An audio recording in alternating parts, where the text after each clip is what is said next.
સમાચારમાં આગળ વાત કરી રાજકોટમાં કડવા પાટીદાર સમાજની મહત્વની બેઠક મળી। બેઠકમાં સમાજની બદનામી સહિતના મુદ્દાઓ પર વિસ્તૃત ચર્ચા થઈ। ખાસ કરીને સિત્સર સ્થિત ઉમિયાધામની બેઠક કે જે 6 જાન્યુઆરીના રોજ મળવાની છે, જેમાં પ્રમુખ પદેથી જયરામ પટેલે રાજીનામું આપે તેવી ચર્ચાઓ ચાલી રહી છે, જેને ધ્યાને લઈને આજની બેઠકમાં આંદોલનના કાર્યક્રમ પર હાલ પૂરતી રોક મૂકવામાં આવી છે।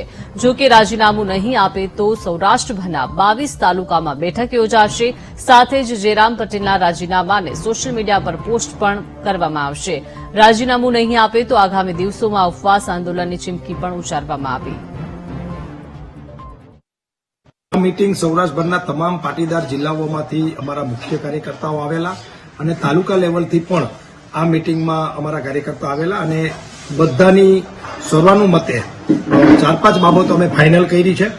આ મીટિંગ 2 કલાક સુધી ચાલેલી અને જયરામભાઈના રાજીનામાના વિષયને લઈને આ મીટિંગમાં જે વિસ્તૃત ચર્ચા થઈ એનો સાર એટલો જ છે કે જે પ્રકારે કાલે મીડિયાના માધ્યમથી અને ટેલિફોનિક અમને જે માહિતી મળી છે કે આવતી 6 તારીખે સિત્સર મંદિરના ટ્રસ્ટીઓની મીટિંગ છે અને એની અંદર વય મર્યાદાના કારણે જયરામભાઈ સહિત ઘણા બધા ટ્રસ્ટીઓના રાજીનામા લેવાના છે અને એમાં જયરામભાઈનું પણ રાજીનામું લેવાનું છે।